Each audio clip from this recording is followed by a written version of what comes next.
And just a PS, the statue is still there. The Parks Department and others have created a plaque that they would like to add to the statue to kind of say that it's, tell the whole story.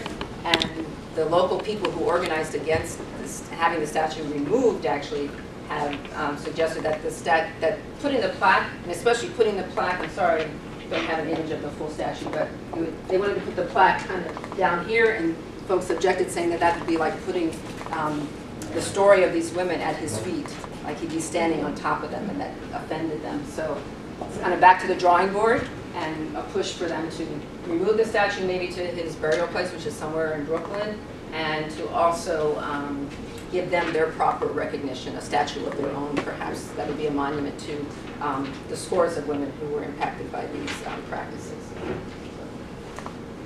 So more recently, though, we've had limits on comprehensive sex education in schools, coercive and targeted promotion of contraceptives, which are sometimes we think of sterilization is often referred to as population control. It's who gets sterilized has a lot to do with who they are and a desire to contain the population. And it was even tied to the environmental movement's origins, which was very concerned about population control in general on the planet because we're going to have these diminishing resources. So there was a lot of language that coincided with the environmental movement and concern about the environment with population control. But how that population control has often been presented is to control certain populations, and most likely they're going to be poor and people of color. And that's very relevant now because there's been a resurgence on a particular contraceptive. It's a long-acting reversible contraceptive known as LARC, or the IUD, which has been perfected so it's not as dangerous as it used to be for women. But in promoting it, sometimes it sounds like they're wanting to contain certain women having babies. And there's a tension between what's over-promotion and what's increasing access. So we want to have access, but we don't want you to just decide that this is going to end up in certain neighborhoods, because I just was interviewed by a woman from South Carolina who came to interview me actually about Dr.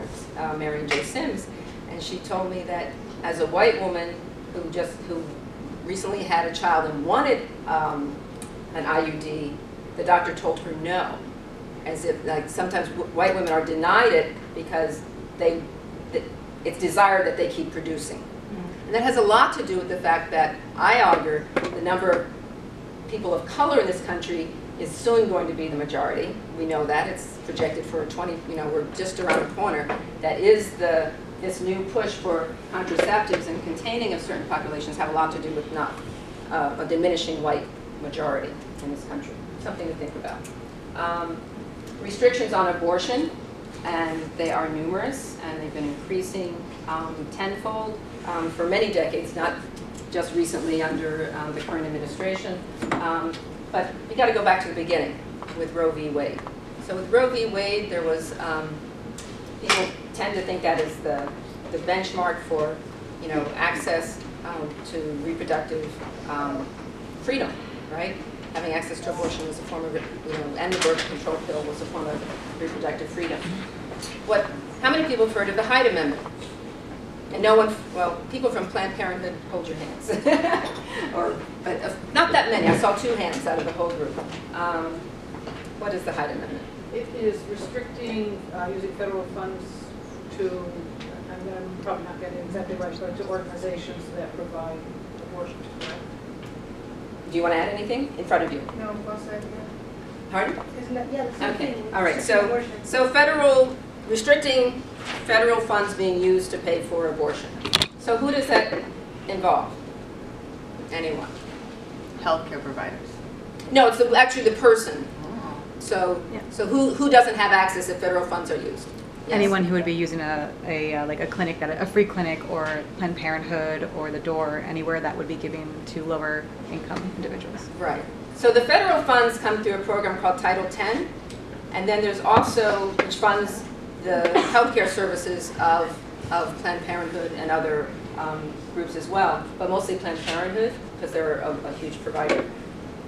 But it's actually much more than that. So most people associate that with Medicaid recipients because that's a federal insurance program. So anyone on Medicaid technically, under the Hyde Amendment, which was passed just a few years after Roe v. Wade, back in the 70s. That's how, and it's been with us ever since. And it was not even, it wasn't a Supreme Court case. It was actually an appropriations tag on. So like when you have the big bill with all the budget, it's been tagged on by a senator from Illinois, Henry Hyde, who's now deceased, and it's never been removed. No Congress has ever eliminated it. And here's the rub. So Medicaid, if you have to pay for your abortion with Medicaid, and you live in a state that doesn't have a state Medicaid portion, like New York does. So some of New York Medicaid dollars are state dollars because they match. So you could technically, with Medicaid, get an abortion in New York State because of that. But if you're in another state, most red states, southern states, you don't have that same option. So that's just with Medicaid. But who else? It's also women who receive their health care through the Indian Health Service, because that's a federal program. So Native American women on reservations also are restricted. It's any federal employee who the federal government is their primary source of insurance. So it could be their spouse of a federal employee. And federal employees are not just people who work in Washington, it's any federal employee in the country. So you can be a federal employee and work anywhere, in New York State and anywhere, overseas even. If you're a federal employee and that's your source of insurance, you also cannot pay for your abortion with that. And this is all, again, going back to the 70s, shortly after Roe v. Wade. So that includes the military. That would include. And that's my next one, the military. Same thing. So if you're in the military and that's your only source of insurance, you also cannot pay for your abortion with that.